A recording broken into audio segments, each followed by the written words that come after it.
Hey everybody, I'm Clif Gooding. I'm a grateful alcoholic. My sobriety date is August 15, 2001, and for that short amount of time, I'm as grateful as I know how to be. If you're here expecting to see Paul, you may be sorely disappointed.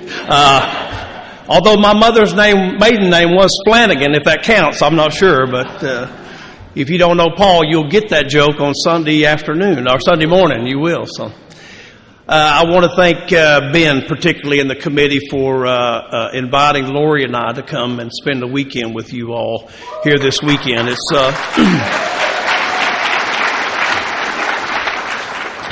It's a real treat to be here. There's a lot of people here, generally, but there's a lot of people here who I know and love, and so it's just wonderful to be with like-minded people. Seekers, really. I mean, that's what happens. That's who gathers at these places. Unless you're just voluntold to be here, people who show up for these events are seekers, and it's good to be among fellow seekers who are all got their oars in the water. We're rowing in the same direction. So it's a treat to be here. I love coming in early and listening to all the chatter when you get here. It's just beautiful. And it's like being at the bar. Everybody talking, nobody listening kind of thing. You know, it's just beautiful, really, you know. But it's great to be here. I was telling Mike, my buddy Mike from Nashville, I was telling him earlier, I said, man, Mike, this is one of the best looking bunch of sick people I've seen in a while, man. It's really good. And Riley's right. If you could see you all from here, you look just beautiful. You look beautiful. And it wasn't always beautiful looking around before I got to Alcoholics Anonymous. But you guys look great tonight. Somebody asked me I was out greeting earlier, because they get you here, they really want you to work. And so I was greeting earlier. And I wandered back over by the registration table. What a fantastic job you guys are doing on registration. Thank you. Yeah. Phenomenal. Man. And somebody asked me, said, Cliff, what's the hardest thing about conferences and going to, is it the traveling? Is it the air delays? Is it the different hotels? What's the hardest thing? And I thought about it. I didn't even have to think very long. I said, it's learning the cadence to the Lord's Prayer wherever you are. Am I right, Bill? That's got to be the stumper. I mean, you know, because nobody does it the same. Oh my God. However many states there are, that's how many different cadences there are. That's it, you know. So probably how many conferences there are, that's how many cadences there are. But it's great to be here. And, you know, I like when we get together like this. And, you know, the deal is that why do we get together why do we come together like this? Why do we have these kind of big events? Why do we all gather in one spot to fellowship and bring all these people in? And why do we have birthday nights? Why do we celebrate anniversaries, group anniversaries? Why do we do all that stuff? Well, I'll tell you why we do all that stuff. What I can tell you is that if we dropped a pin right here and we went out maybe about a half a mile, might have to go a little further from right here. Let's just say a mile. If we dropped a pin and we went out about a mile and we just drew a circle and we started knocking on doors. And we started knocking on, we wouldn't get to very many doors before we would find this scenario. We would walk into that house, if we could just rip the roof off and look inside, we would find somebody in the morning sitting at a kitchen table. And they're being really quiet. There's a couple of kids in the house. They're in their bedrooms, and they're being really quiet. Really, really quiet. And somewhere around 9:30 or 10, there'll be some movement in the back bedroom, and somebody will start coming down the hall. And they'll sit at that kitchen table with the other person, and they'll say something like this. I am so sorry. I am so sorry. You know, I didn't mean for X to happen last night. I didn't mean to do Y. And I can guarantee you one thing. This will never, ever happen again. And I'm willing to almost stake my whole sobriety is that on Sunday morning, that scenario will play out again. And that person will be drunk and have no more idea what happened. So why do we gather here? Why do we do this? That person would have no more idea that just within that mile, the solution to all their problems lie right here. So why do we come here like this? We come and gather at places like this and listen to each other and gather with each other because on Monday or whenever we return to our home groups, the next wave of insanity will crash our doors. And we come here to get re-energized, to remember why we do this, to remember on Monday morning or whenever you go to your home group, to remember, why do I still do this? Why do I still get up after 20, 30 years? Why do I do this after 18 months? Why am I still coming here? We do this to remember why. Because there's people in our midst and among us, fellow travelers, that have not yet heard the good news of what's happening right here. And the answers to the solution to their problems lie right here. And they'll lie in your home group, and they'll lie waiting when they crash it. So we come here for that. We come here to remember, to be re-energized, so we're boots on the ground, we're ready to go. And it's weekends like this that I love to be a part of, whether I'm here or whether I'm there. I'm grateful to be a part of that because I need to be reminded as well. Lori and I were on the airplane. We lifted off out of Atlanta on Wednesday. We got here on Wednesday. And we lifted up out of the air. This happens every once in a while. And the flight attendant, literally, we just barely took off. And the flight attendant comes on and says, there's a person on this plane who has a fatal allergy to nuts. So please, if you have any nuts with you, do not open them. Because this person is extraordinarily allergic. And I heard people groan, kids groan. A couple adults almost got in a fist fight over the peanut deal, But my wife, a good member of the Al-Anon family group, just grabbed my arm and pulled me real tight. She said, Cliff, whatever you do, please don't tell them about your fatal allergy. Please don't tell them that.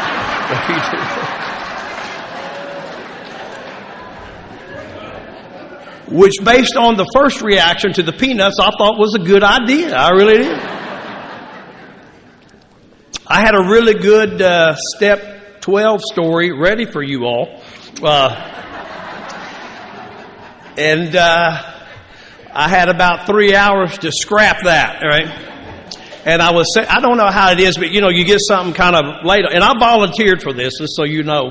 So when I tell you this story, just know I volunteered for it, right? And I sat in my room, I thought, oh my God, And I had to get up out of my room and come down with you people. I had to just kind of start mulling around with you to get kind of acclimated back to step 1. Somebody asked me, said, well, gosh, you were going to do step 12 and now you're doing step 1. Can you do that? I said, I had 41 years to work out that step 1 deal. I think I'm pretty good on that, I'm ready. I'm qualified, baby, all right. Enough of that. So, long before I ever had a drink, I had this deal when I walked into Alcoholics Anonymous. I heard somebody talk about it, and I thought, my God, these people are geniuses. They talked about restless, irritable, and discontentedness, and I thought, oh, this person's like some kind of genius. I thought, man, they're talking what I've been feeling my whole life, but I don't know how to express that. I don't have the words to say it. I don't know. I don't have the vocabulary, even though I'm educated way beyond my intelligence. I can't formulate the words, but when they said that at a meeting of Alcoholics Anonymous, I thought, that's it. That's how I've been feeling. Then later I found out they were cheating and reading out of the book. I didn't know that. I didn't know AA was an open book exam. I didn't know that. They talked about restless, irritable, discontent, and it resonated with me. It just resonated with me. Because that kind of internal struggle, that idea that, I'm unhappy, dissatisfied, unsatisfied, particularly with my current circumstances, that discontentedness, that really resonates with me. Our friend Amy talks about the bedevilment. She talks about I was bedeviled all my life. I identify with that. I identify with this bedevilment. I'm no use to anybody, subject to depression, all that stuff. I get that. And I felt that way, from the very beginning. I mean, I felt that way, it seems to me like, as far back as I can remember. But I can certainly pinpoint it to when I was 5 years old. And I lived out in West Texas, and because that's where my family was, so I thought that was a good idea. So we were out. Do I look taller over there? I don't know. I don't think so. I look taller on Zoom. Some people are surprised, No, this is as good as it gets right here, baby, I have to tie a knot in my tag, because if I don't, the ribbon gets wet when I go to the bathroom, so I have to tie it up. It's a bad deal, I'm just saying, Anyway, she walked me into that, and my mama had me there early. I'm early. She had me spit shine that little red kindergarten. I got my shorts. I'm perma-pressed. I'm looking good, Had that burr haircut. So much for that, And so she walked me down that little schoolhouse, and early. And we walk in that door, and there's probably 15 kids sitting at those little bitty low tables, And man, all their heads popped up and looked directly at me. And in that moment, this idea that we talk about, this conscious separation, I couldn't have described that to you. But those kids' head popped up, and it became all about me right then. Not that I'm not sure it wasn't about me before, but I can certainly trace it to that moment that the thoughts in my head, although I could not have articulated them, would have been something like this. These kids know the answers to all the questions, and I don't know what book they're reading out of. It's like I'm walking into a meeting 15 minutes late, but I'm early. It's like the feelings is that I've got a 100-piece puzzle, but I'm missing a piece. And these kids all have theirs. It's that kind of idea. And I don't know where that comes from, this idea that I'm separated from you people. I love what our friend Larcene, a great member of the Al-Anon family groups, she says, information floats through the universe. It lands on my head, and I begin to take action like it's the truth, And that's how it was for me. I just in that moment thought these kids have it all together, and I don't.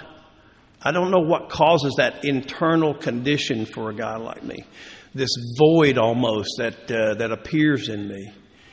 And this idea that, if I started out with this group over here and I hear what this group is doing, I think, man, that's such a better deal. I need to be over there with them. And it doesn't matter if I commit to you to be there. If I hear they're doing something better, I'll make up some excuse to be over here, because I just think that sounds like a better deal for me. And I just do those kind of things because it's this compulsory need to be a part of something, although I feel separated from. And I've heard that described by many, many, many alcoholics in many, many meetings of Alcoholics Anonymous. I've heard it described by many, many alcoholics behind the podiums of Alcoholics Anonymous. This idea of separation that Chuck kind of talked about way back when, that conscious separation, separated from you and separated from God, this internal condition that I walk around with, the spiritual malady that Dr. Silkworth identified as restless, irritable, discontented. Bill Wilson flushed out as a bedevilment, to the best of their ability, trying to describe what that looks like, what that feels like for people like us. And I identify with that. I hook into that. And that kind of feeling just kind of follows me around, kind of like that cloud over that Charlie Brown character, just kind of pervades me. Which, by the way, if you're new or you're nearly new, we may sound like Charlie Brown's people this weekend. So let's just say that. How many people here at your very first conference or roundup ever? How many people here?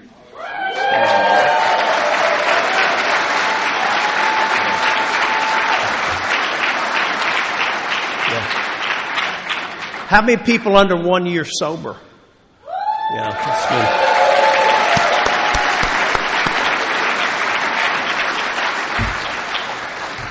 welcome. I should have said this to begin with, but because I'm so rattled by being step one, I forgot. So listen.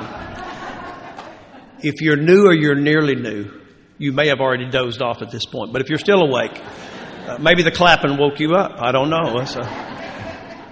But if you're new or you're nearly new, please hear this if you don't hear anything else this weekend. You're wanted, welcomed, and needed in Alcoholics Anonymous. Okay?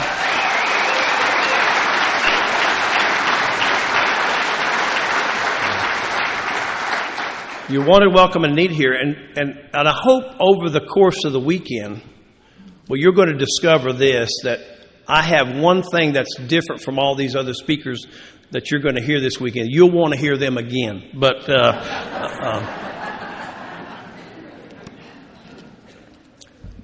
the key component of Alcoholics Anonymous, I believe, is the identification process. It's the most valuable, if not the valuable tool that we have here.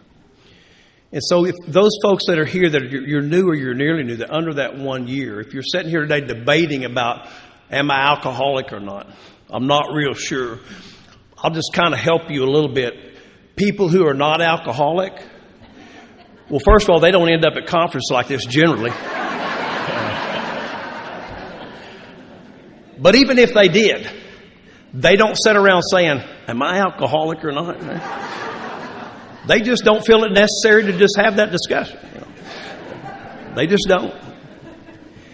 And so I hope you hear something this weekend, because I'm going to tell you something.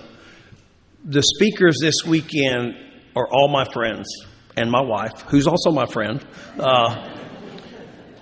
And these are some of the best deliverers of our message in Alcoholics Anonymous. So if you listen to these speakers this weekend and you begin to identify with them and you listen to their tales and you begin to identify, then you might be in the right place. But the key here is to give yourself an opportunity. Because I'll say this to you, my experience is this. When I'm out there, what Tara's going to talk about, this God deal, never had a shot at me out there, but always has had a shot at me in the rooms of Alcoholics Anonymous. Because I'm in here, what happens is God's intelligent agents, you people, have an opportunity to share, and we identify. We identify. So I hope you give yourself a chance to do that. Anyway, so this spiritual malady, I got it. I've got that stuff. When I was 11 years old, I grew up down in southeast Oklahoma. My mom and dad moved from Texas back to southeast Oklahoma, where they were from. And again, since I was 5, I came with them. And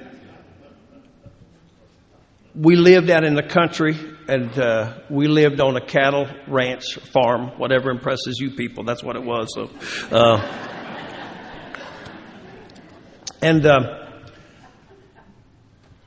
my brother and my dad had been out working cattle on this hot July day.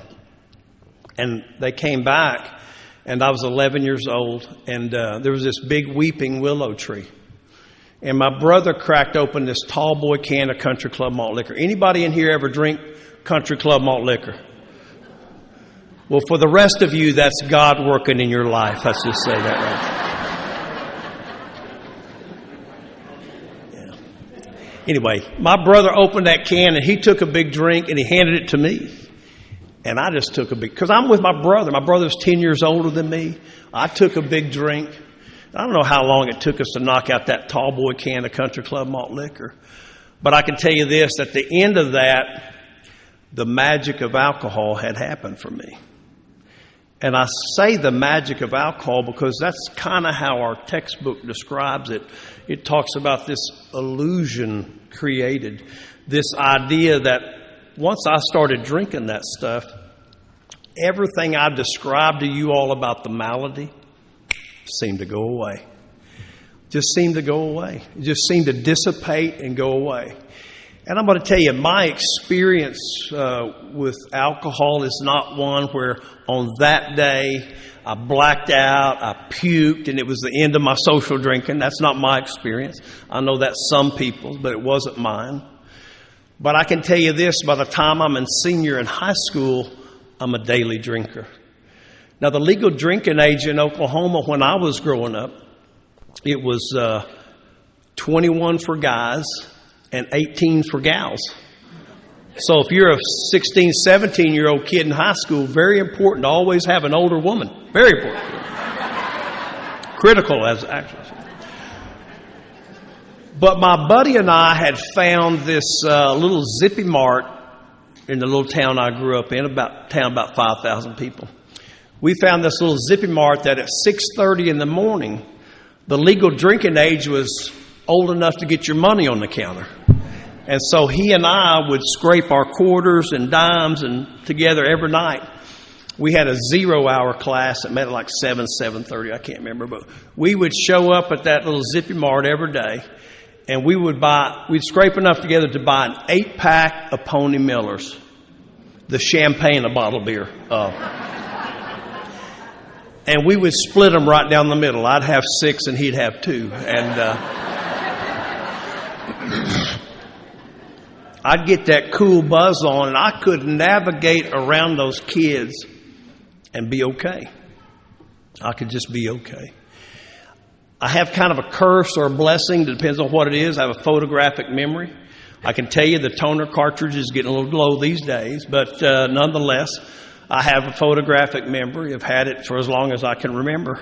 And so it served me well, because what I could do is I could read the materials, go drinking, and come take the test and do well, because I could store it and just recall it and do well. So I do well in school. And I come from a family that is a good family.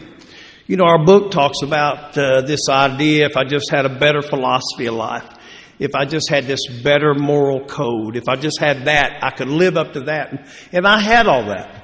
I mean, I came from a family that if I told you tonight that my mom and dad, over the time I was at their house, that I lived with their house and that they were on this earth, if I saw them take more than 6 drinks, I might be exaggerating. I mean, just not alcoholic, you know. I'm an adult child of non-alcoholic people. I got nobody to blame, you know what I mean? I just...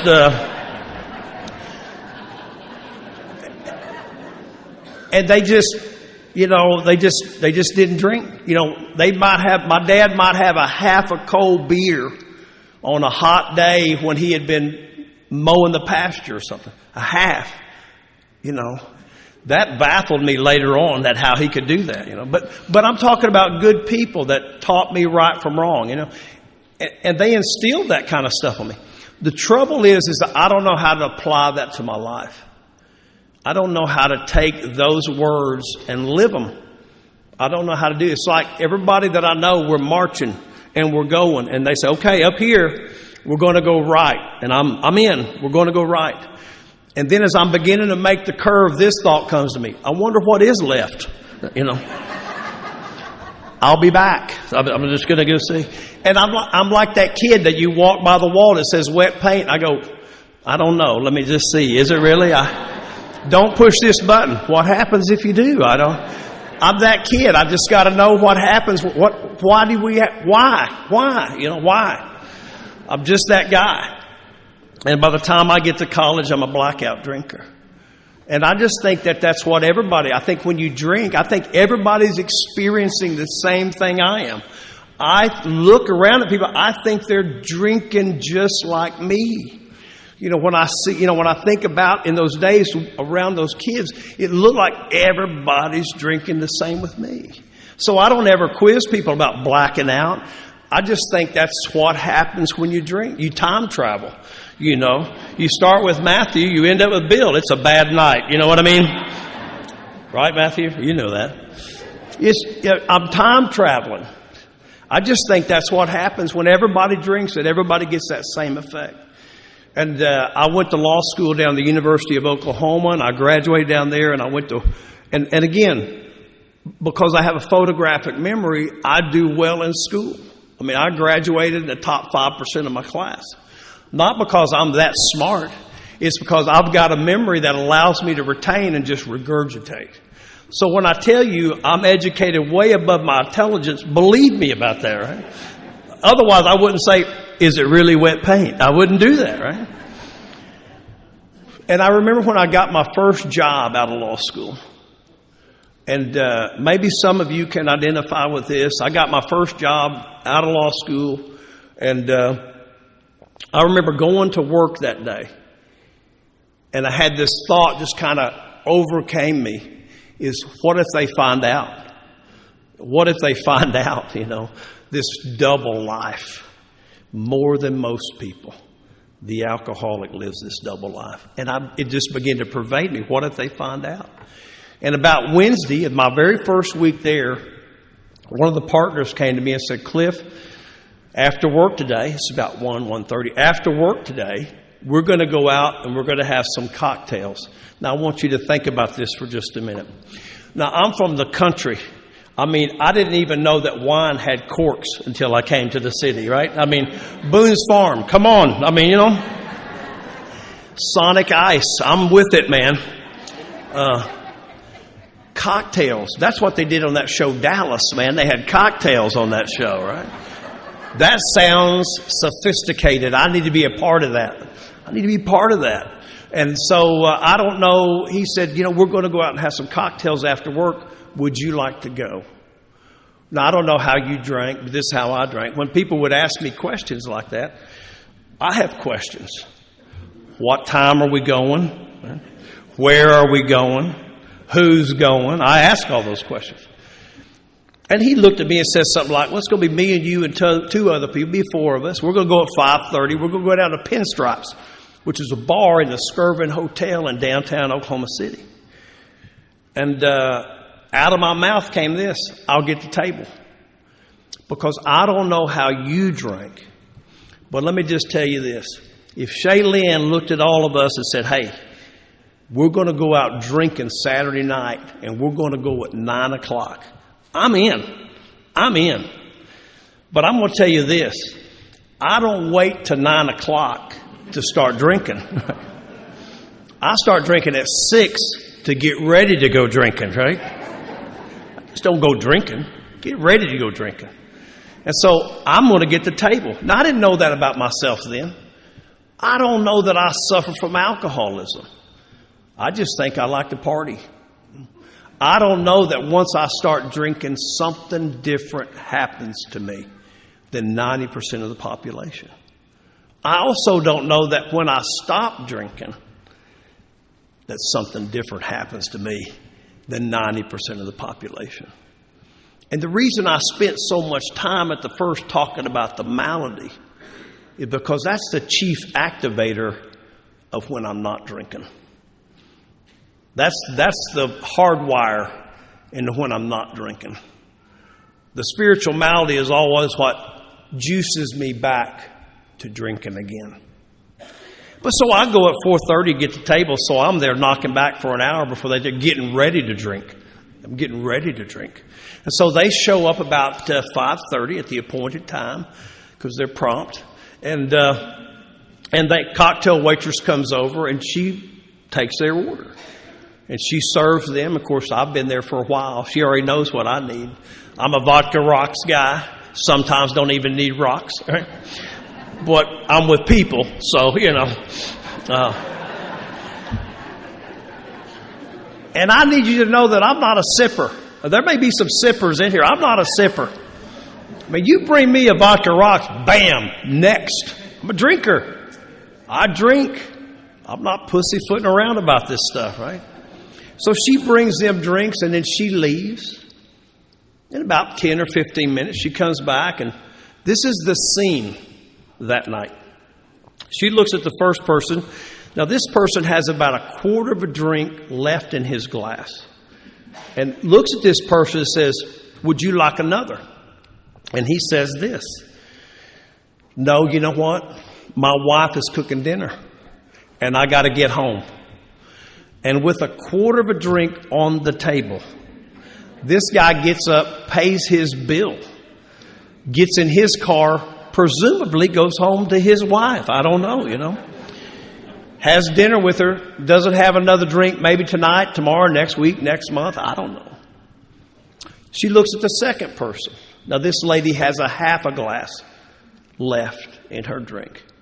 He says, would you like another? She says, no. My daughter has a soccer game in 30 minutes. I got to go. With a half a drink on the table, pays her tab, gets up, gets in her car, goes to her daughter's soccer game, finds her early there, gives her a hug, tells her she loves her, goes and sits in the stands with the other parents. This is critical. Does not get thrown out of the soccer game, okay? You too, huh? Okay. Afterwards, the parents go have pizza and beer. She may or may not have another drink tonight, tomorrow, next month, next year. I don't know. But then there's this third person. Now, this is somebody I know all of you have encountered in your drinking careers. Isn't it interesting? Drinking careers. Right? Love how our book says that. Buddy of mine says drunks ought to have trading cards, right? Have our stats on them, right? 2 DUIs, 7 public intoxes, major leaguer, So this other person, this last person there, this person has like 3/4 of her drink left. Or maybe it's the worst case scenario, right? The ice is melting and the booze is overflowing. Now in this crowd, that's alcohol abuse. I know that, but the waitress looks at her and says, would you like another? And she says the strangest thing of all. She says, no, I don't care for any more. I'm beginning to feel it. Okay. All right. And I think, okay, because now we're going to order tequila shots, man, because if you're feeling it, there's a window that you're about to crawl through. I mean, I don't know about you people, but when I'm feeling it, there's a time clock on me. Because 3 things are about to happen, right? I mean, there's some things that's going to happen. There's 3 conditions where I quit: pass out, run out, blackout, period. And I can tell you this. There's always something happens at the end of the night when I'm drinking. Something always happens. I don't know when it's going to be, where it's going to be, or who's going to be involved in it, but something always happens when I'm drinking. And if it was just that, right? It was just that idea that when I drink, something different happens to me. This idea that when that lady says, I don't want any more, I'm beginning to feel it. What she's saying is that the effect of alcohol produced in her is she begins to feel impaired. And she doesn't like how that makes her feel, so she's done. See, that's not the effect of alcohol on me. The effect of alcohol produced in me is I don't begin to feel impaired. I begin to feel empowered. And we're getting ready to get up and do some Jekyll and Hyde kind of stuff around here. That's what I'm telling you.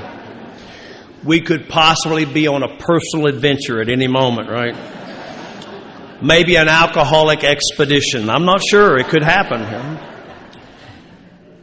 Pass out, run out, blackout. I'm going to the end. I'm just done. And if it was just that, if it was just the allergic reaction that we talk about here, that idea that I just like to drink, that I just like to party, I don't know that it's the effect produced in me, that once I drink, this phenomenon of craving kicks in on me, that once I begin to drink, all bets are off.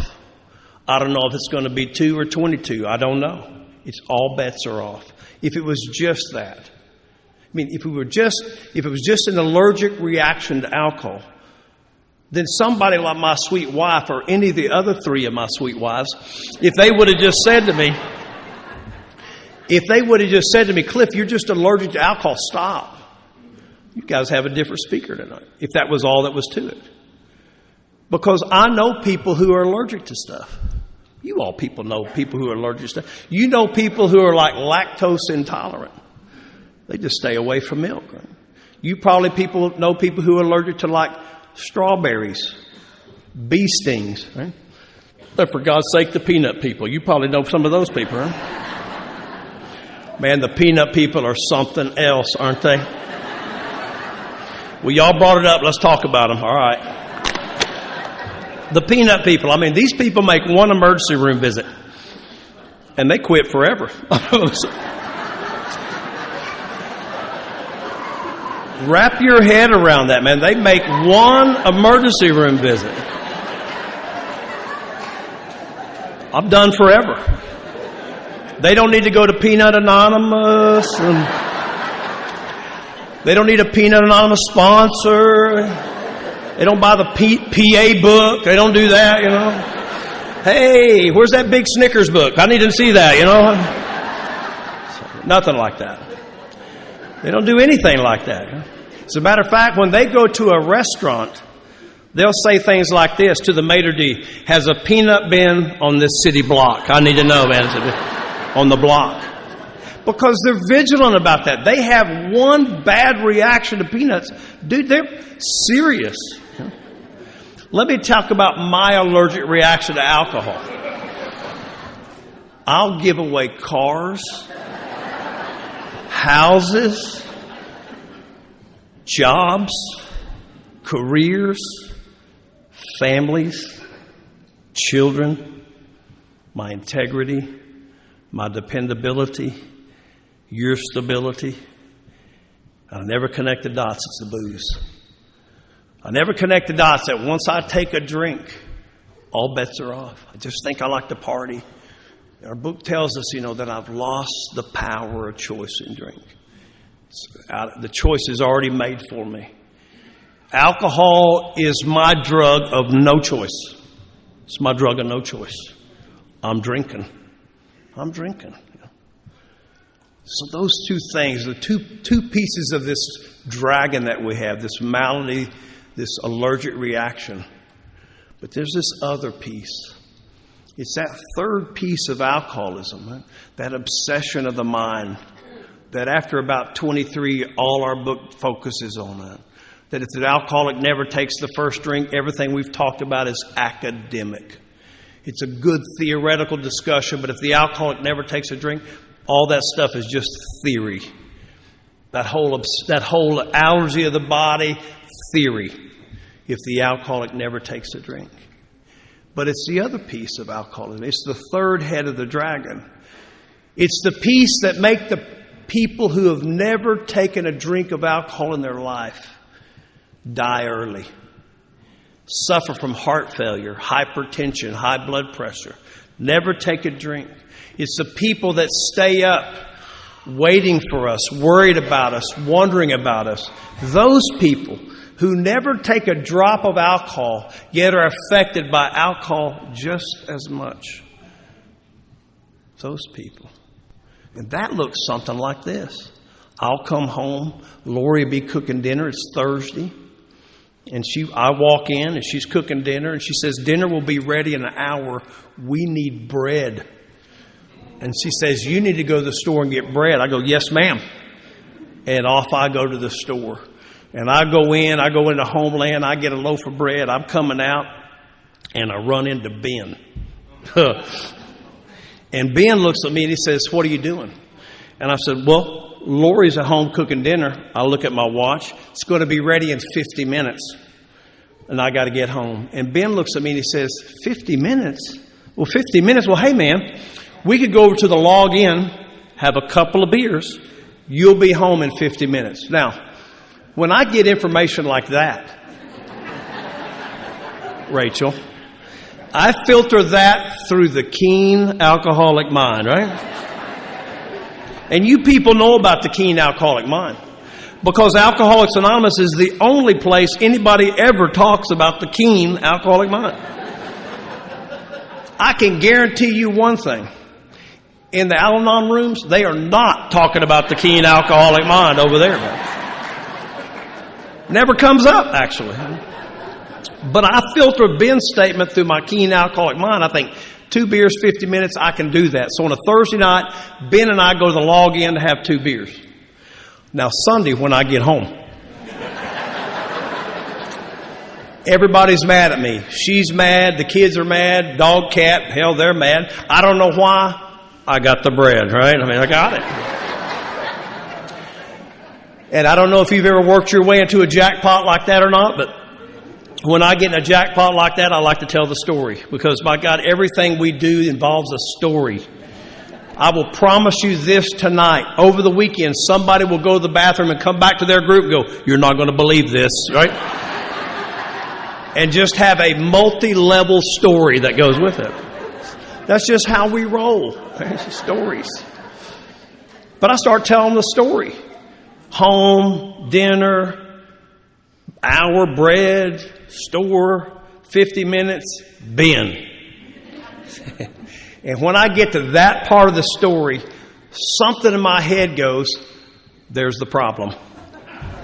Ben is the problem. Well, I know you people know this. And the crazy part about that, when my head says, there it is, Ben's the problem, I believe that. I believe Ben is the problem. And so what happens, there's a total dynamic shift in the way I tell the story. I now tell it from the perspective that Ben is the problem. And you could strap a lie detector on me and I'll pass it, that I firmly believe that, man, if I hadn't run into Ben, I'd been home and you wouldn't be mad and it would all be okay. It would all be okay. And I get to the end of my story and I'm just like that person that stumbles out of his bedroom to how I started this story tonight. And I sit across from my wife and I say, but I can guarantee you one thing, or I'll promise you one thing, or I'll swear one thing. This will never happen again. And here's the crazy part about that. I believe that too with all my heart. I will bet my life I'm not drinking again. You know why? I don't ever want to look in those eyes again. You know the eyes. You sat across some people that love you more than anything else. You sat across some people just like me, that if anybody else on this earth treated them the way you treated them, you'd kill them. You'd take them in your front yard, you'd beat them to death. But I'll look her in the eye and I'll say, I promise you this, baby, it'll never be this way again. I'll never do it again. Never do it again. I go to bed, I get up the next morning, still pretty frosty at my house. I get in my car and I go to work. Now, on my way to work, I start thinking about work. And I think about, they don't really respect me down there at work.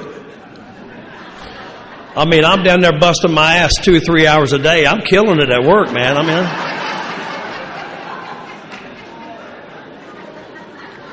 I get there, doors start shutting, that kind of deal.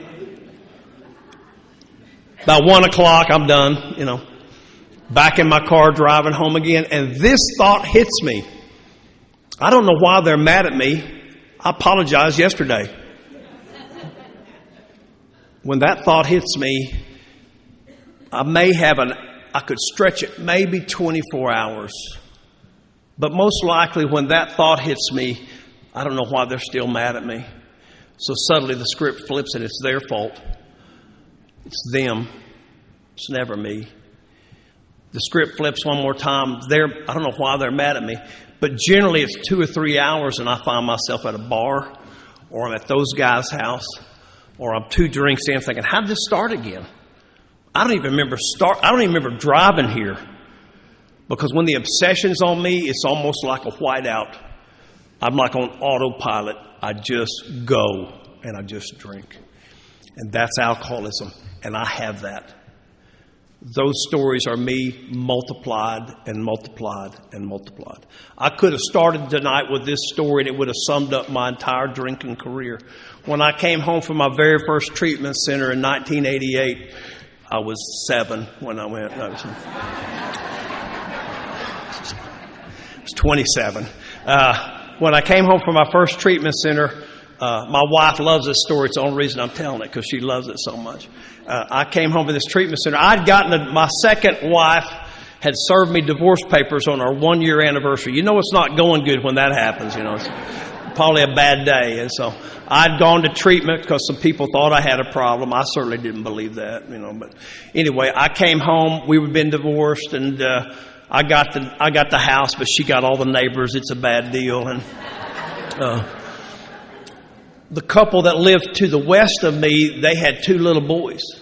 And the youngest one, who was about 5 years old, was outside playing when I got home. And I go outside, been gone for 30 days. I go outside, and this little kid comes up to me and says, "Hey, Clif, where you been?" And, what do you say to a 5-year-old? I can't say, well, I've been to treatment. I said, oh, you know what? I've just been gone. And he looks at me and goes, oh, my mom says you're probably in jail.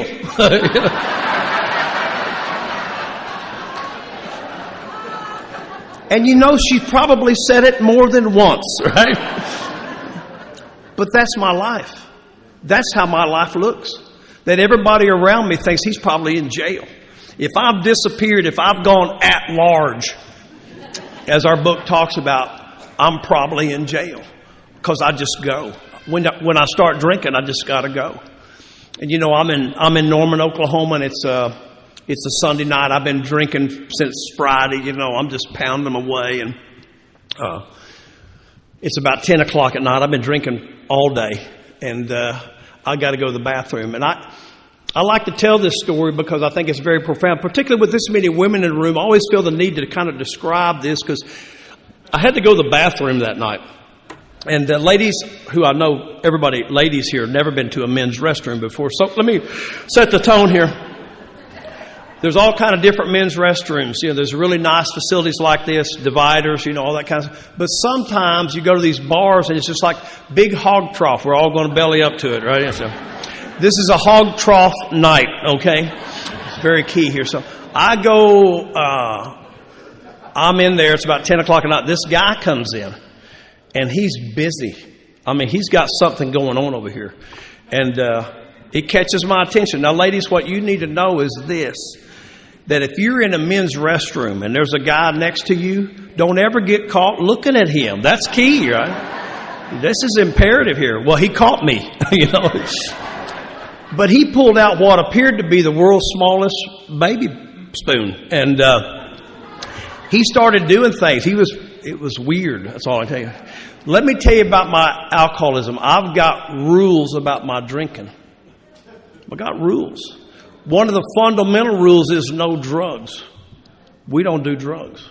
Well, I'll smoke some reefer with you, but I'm talking about drugs. You know what I mean? Well, this guy had all this stuff going over here, and I'm fascinated. Just never seen anything like that before. He's taking this little spoon, putting this powder up his nose, and he caught me. And some things I don't know about me.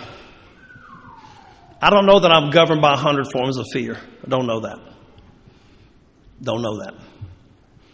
But this guy caught me, and what he did is he just dug in there, and he took that out, and in 2 seconds, he took it to put under my nose. The thought came to me was this: what will he think of me if I don't do that? What will he think of me? Now, I got rules. Don't do that. But the thought came, what will he think of me if I do that? Don't do that. And so I did what he did. Right? One nose, then the other. Here's what you need to know about that night. Every time that guy went to the bathroom, I followed him in there.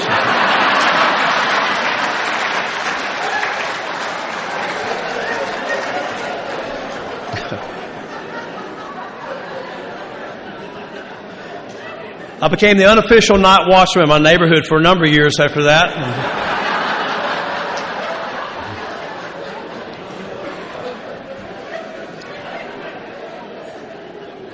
People say to me sometimes, you shouldn't tell drug stories in AA. I don't really think that's a drug story. I don't. And I'll tell you why I don't think that. Because I'll make all kind of commitments to myself about what I will and will not do. I'll draw hard lines that I'm never doing this, I'm never doing that. But let me tell you something. When you put beverage alcohol in this body, a different guy starts calling the shots in my life. A different person starts calling how my life's going to be. They start telling me, alcoholism starts telling me what I will and I won't do. Because it's never been about the drinking. People always particularly new alcoholics, get real quiet when I say that. Because if it was just about the drinking, we'd stop and we would go home. And no one would be here this weekend. No one would be here. We'd tell this story right here, we'd all go home. You wouldn't need the other stories. You wouldn't need them at all. We'd be a one-step program. Just don't drink and we'd go home. But it's something other than that. I came to Alcoholics Anonymous. Somebody said to me, So you're in the easy part of Alcoholics Anonymous, like the first 30 days. Oh, you're in the easy part of the program, to stop drinking. And I'm like, what are you talking about, Dad? I'm dying over here, right? And I'm always hesitant to say this around new people because all their life they've heard the same thing we've all heard. If you just don't drink. Our families look at us and say, just stop drinking. If you just don't drink, please stop drinking. If you don't drink, it'll be okay. Let me tell you something. If I just don't drink, I'm going to kill myself. That's the truth. It's never been about drinking. But to the whole world, it appears to be that. Because we don't have drinking problems in this room tonight. We have drinking solutions. And I'm going to tell you something. I had friends that I grew up with. And they looked like me. And we would come home at Christmas and they would look like me. We would go out and burn it down, right? From Christmas to New Year, it'd be scorched earth policy. And something crazy happened to those people. They met him, they met her, they got good jobs, so they just quit. They just quit. You know what happened when those people quit? Those people that had a drinking problem, when they quit, you know what happened? Their lives got better. They got promotions at work. They got married to those people. They start having kids, start buying houses, bigger houses. They got those things called 401ks, that kind of stuff, If you're a drinker, you ever look at your Social Security statement? I've got zeros in some years on mine, man. Proud of that. But they quit drinking, their life gets better. In the summer of 2001, when I got kicked out of my house, which I would like to tell you was the final time, but not. When I got kicked out of my house and I came to Alcoholics Anonymous, not because I thought I had a drinking problem or not because I thought I was alcoholic. I came to Alcoholics Anonymous for one reason and one reason only. I had one problem that summer, homelessness. That was my problem. And I'd been to AA when I went to that treatment center in the 80s. And so I thought I can come to AA and I'll tell Lori that I'm coming to AA. And then when she settles down and I get back in the house, I'll go back and live my life the way I want to do it. And that was June of 2001, not my sobriety date. Because I made it 45 days just not drinking, going to Alcoholics Anonymous, sitting in the rooms of Alcoholics Anonymous, just not drinking and going to meetings. And I'm going to tell you something. On the 45th day, I got up out of a meeting of Alcoholics Anonymous. I'm not like those people. When I just stopped drinking, what happens is 41 years of restless, irritable discontent slams me every day. The 4 horsemen show up at my bed and they ride with me all day long. All day long. And on the 45th day, my decision is I'm either drinking or killing myself because I am so miserable here. And all my life, I think if I can get the picture out there okay, I'll be okay. In the summer of 2001, I'm dying inside, sitting in the meetings of Alcoholics Anonymous, just not drinking and going to meetings. And I got up out of that meeting and I started drinking on a Thursday. Guess when I came home? Sunday. Nobody's glad to see me. Lori, there was some discussion about whose house it was. Come to find out on that night, again, more hers than mine. Got thrown out of the house again. I'd like to tell you that was the last time I got thrown out. But that's a different talk. And I came back to AA. And I came back to AA. I'd like to tell you that I came back to AA on August the 15th of 2001 because I just had this desperate need to get sober. I'd like to tell you that on August 15th when Lori kicked me out and I detoxed on this guy's couch for 2 days and I walked back into rooms of Alcoholics Anonymous, it was like I knew, my God, my problem, this is my problem. I'm alcoholic. I need AA. I wish I could tell you that, but no. I came back to Alcoholics Anonymous, the revised newcomer plan to get back in the house because that was, again, my problem, homelessness. I thought it might take me 90 days for her to settle down this time, and I got to get over that 45-day hump thing, right? But I had no thought of getting sober that day. And so if you're new or you're nearly new, please hear this, because this is my experience. You don't have to want to get sober in Alcoholics Anonymous. It's my experience. You don't have to want to get sober here. That's my experience. I didn't want to get sober. I had no thought of getting sober. No thought about getting sober. I'm just worried about how to get back in the house. But I'm sitting in the meeting of Alcoholics Anonymous. Charlie Brown's people are there. Wong. And I've got like 5 minutes left in the meeting. And I'm a chatterhead. I mean, I've got things up there, people talked about the committee. My God, if I could have got it to a committee, I might not even be here if I could have got it to a committee, man. I've got a full-bore stockholders meeting going on up there, and everybody's pissed, right? And I don't know about you, how alcoholism looks in your life, but alcoholism never visits me at 3 in the afternoon. It's 3 in the morning. Clif, get up. We've been up for a couple hours. We need you in here. All right. We got a lot to talk about. Here's the agenda. You're still worthless. Okay. And they just go. And they just go. And they won't be quiet. And it's full of woulda, coulda, shouldas. It's all that stuff that I'm never going to see. I'm always looking back, or I'm looking forward. I'm never right here, right now. I'm time traveling.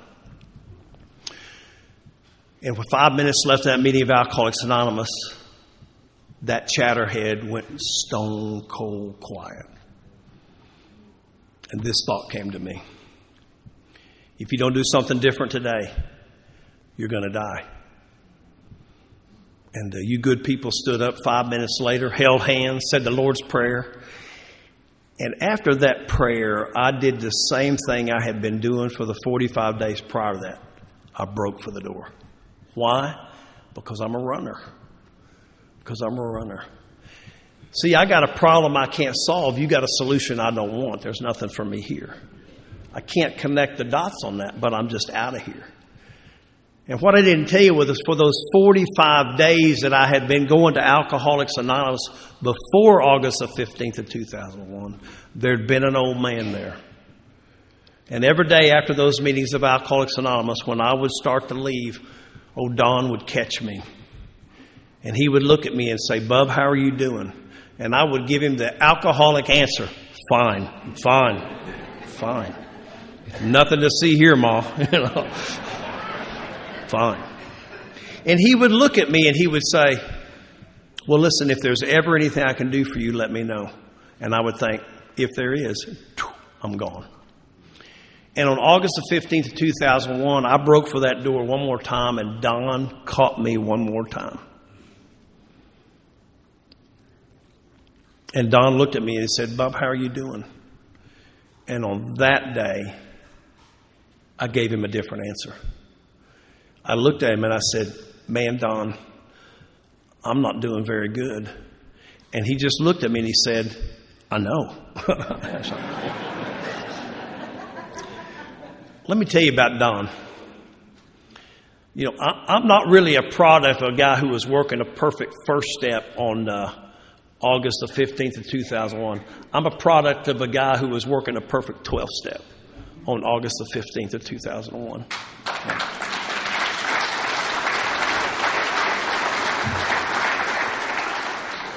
I'll tell you about Don. Don believed if you were at the meeting 30 minutes before it starts, you're late. You're late, And he would get there and he'd set the tables up, put the books out, do all that stuff. And he would have some of those, I would describe them as acolytes out there. All they know is read, write, pray. That's all they know out there. They would float into the meeting, and if I don't know how they do it where you guys go to meetings. I'm sure it's wrong. But in Oklahoma, what they do, they eventually say, "Is there any AA-related announcements?" And Don would go on for it seemed like forever, 35, 40 seconds. I mean, forever. Talk about everything going on worldwide. And if there was a newcomer at the meeting, Don would be on them like a chicken on a June bug, man, just attack mode, you know. And those acolytes would be getting numbers and giving numbers, you know, whatever, writing in those books. Oh, Don would hang back. Certainly he would give his number, but he would get a number because he knew something the acolytes didn't know. No alcoholic can pick up a 10,000-pound phone. It can't happen, right? So he'd get their number, right? He'd call you. Don would call you. I hope you have somebody like Don in your life. I hope you do. And Don looked at me and he said, well, listen, if there's ever anything I can do for you. See, Don never one time in that 45 days grabbed me and said, listen, this is what you need to do. You get a book, go to meetings, whatever. He never did any of that to me. What he would do is he would offer me friendship and fellowship. And when I wasn't interested in that, he would step aside and he let whiskey do the job. Just let whiskey do the job. So on August the 15th, when I gave him a different answer, he looked at me and he said, well, listen, if there's ever anything I can do for you, let me know. And my head said, man, there's nothing you can do for me. There's nothing you can do for me. But out of my mouth came, I need a sponsor. And I'm going to tell you something. Don got really excited. He started gyrating around. I thought he was going to pee his pants. I'll tell you the truth about it. And he said, let's sit down and talk about that. I thought that's a good idea. It'll be contained if he pees. I said, good. But what Don did for me on that day is he began to talk the music of Alcoholics Anonymous. I don't know how many meetings of Alcoholics Anonymous I've been in, but I'm a firm believer of this. I can't hear you till I'm able to hear you. You know, we talk about consequences in here. We talk about bottoms. The book describes it as incomprehensible demoralization. I'm going to tell you, it's just grace. It's just grace.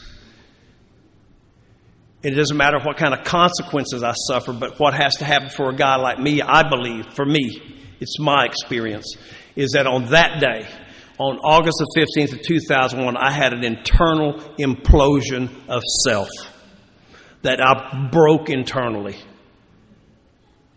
And the right person showed up and he carried a beneficial message to me. He carried a message of depth and weight. He was a man familiar with what he suffered from. And he talked to me about his drinking. And when he talked to me about his drinking, for the first time, I heard it. And I heard it. And I don't know how long Don and I sat there together. But at the end of that discussion, which was his discussion, and I'm listening. At the end of that, what I can tell you about me is this. On August the 15th, 2001, I pushed all my imaginary AA chips to the middle of the table, and I went all in on Alcoholics Anonymous. And I've been all in. I've been all in on Alcoholics Anonymous from that date to this moment right here. And I'm a guy that's made a lot of mistakes in Alcoholics Anonymous. I'm a guy that's had some ups and downs in AA. But that's not my purpose tonight. My purpose is to say to you this, if you're new or you're nearly new, you don't ever have to drink again if you don't want to. Because there's hope here. And it doesn't matter, you know, when we get here, we have all kind of things happen to us. We have these great things and not so great things happen to us here. And we have, people get married and people die, and those can be good or bad depending on what page you're on at any given time. They could be tragic, I don't know, but that's life. And what Alcoholics Anonymous has prepared me for this alcoholic for, is that good or bad, what I've come here because I'm sold on step one, because I know who I am and what I am. That I can't drink and that I can't not drink. And left to my own devices, if I get away from you people and I don't do what all the other speakers are going to talk about this weekend, I'll drink again. It's not a if, it's not a maybe, it's a lock that I'll drink again. And that's why it's important for you to know and for me to know I'm Clif and I'm an alcoholic. Thanks.